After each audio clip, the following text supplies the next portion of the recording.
Bebas. Oh, yang belakang. Kanan, kiri boleh.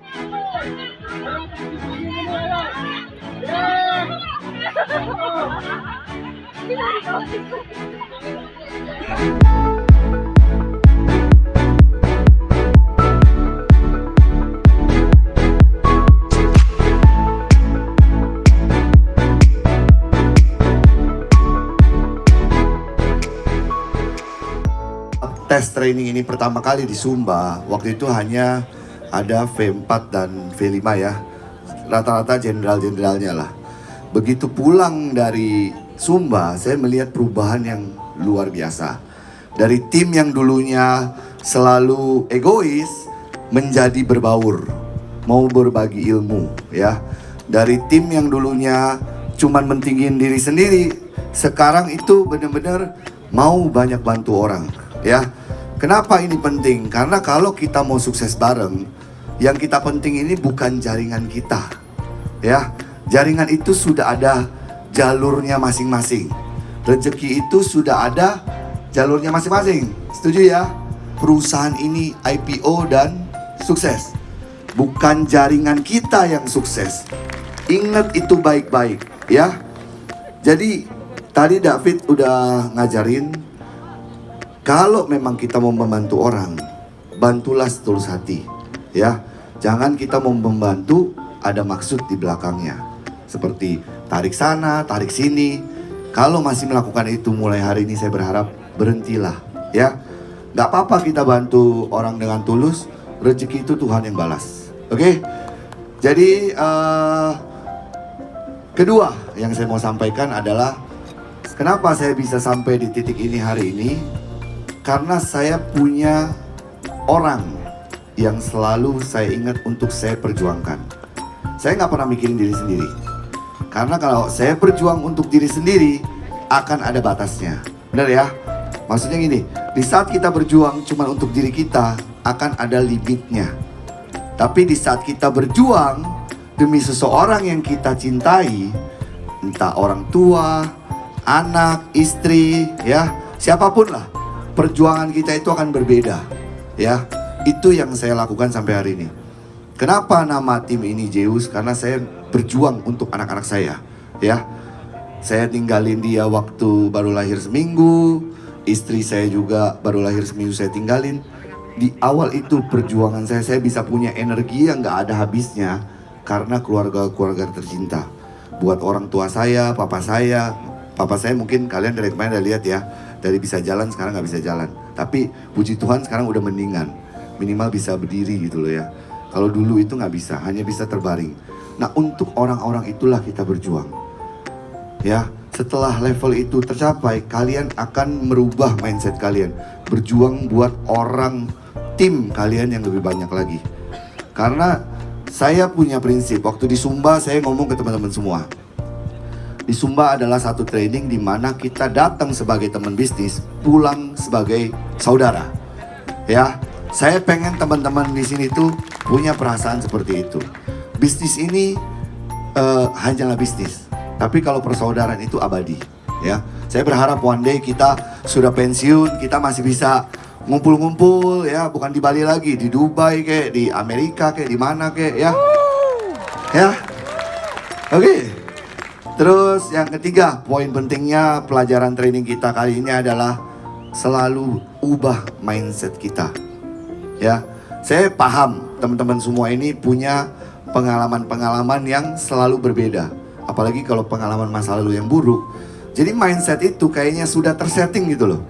Ya, saya susah payah 1,5 tahun ini bangun mindset orang sebenarnya. Saya keliling, saya jarang presentasi. Boleh tanya teman-teman semua. Saya tugasnya cuma ngobrol apa segala macem. Karena yang paling penting itu mindset.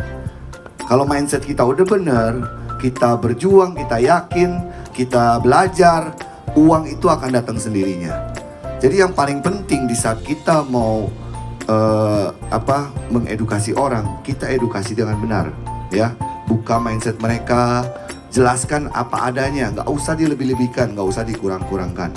Ya, kita nggak perlu jual murah, ya, nggak perlu mohon-mohon sama orang, nggak perlu anggapan gaya lama itu masih dipakai gitu loh. Ya, intinya kita edukasi dari A sampai Z. Mereka bertanya, kita jawab apa adanya. Setelah itu biarkan mereka berpikir sendiri. Ya, kebanyakan kalau saya lihat banyak teman-teman di sini ya, kebanyakan pasti nggak bisa tidur pulangnya. Di saat pandemik nih ada orang-orang yang malah sukses, ya. Di satu sisi konvensional yang gede-gede itu malah turun, benar nggak? Jadi kita ubah mindset kita. Jangan karena masa lalu, oh pengalaman buruk seperti ini didempet-dempetin ke sini, dimirip-miripin, ya, disama-samain. Jangan, kalian hanya merusak apa yang kalian bangun. Oke? Bisa ya guys ya?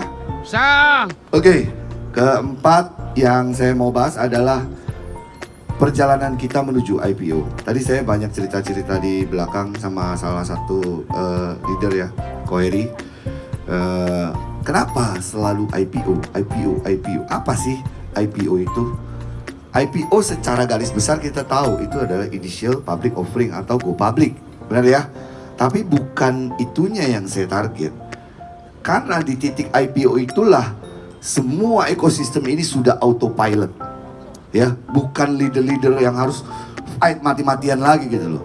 Di saat autopilot semua itu akan lebih mudah.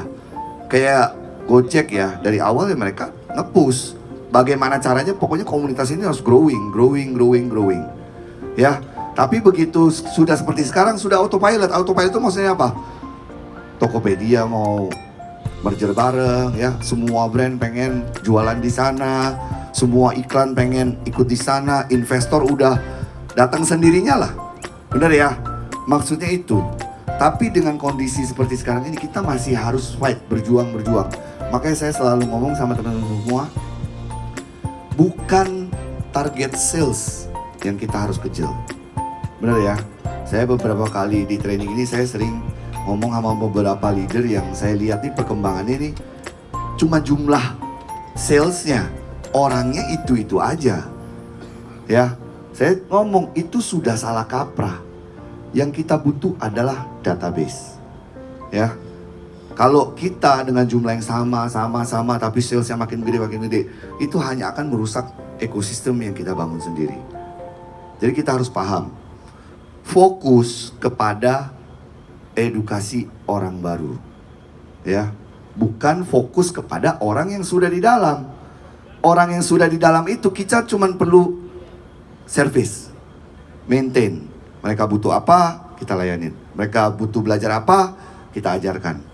Ya, nggak perlu yang namanya ngojok atau apa, nggak perlu.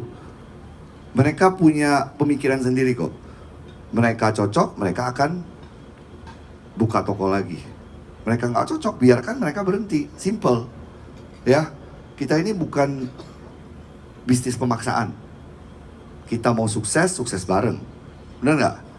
Jadi jangan sampai dikarenakan kita pengen lihat teman-teman yang udah berhasil, pengennya instan. Jadi kita pokoknya berbagai cara dipakai, yang penting join dulu. Setelah itu nggak diurusin. Ada apa-apa dilempar ke leadernya. Jangan seperti itu, ya. Di saat kalian sudah mau menjadi tim, ketuanya itu harus punya tanggung jawab moral kepada timnya sendiri. Harus benar-benar bisa menjadikan mereka itu sukses.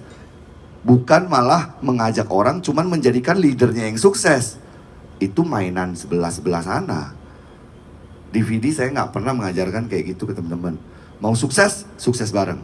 Berdarah-berdarah bareng. Ya, dari situlah kita baru bisa bareng-bareng sama bos menuju kesuksesan yang lebih besar.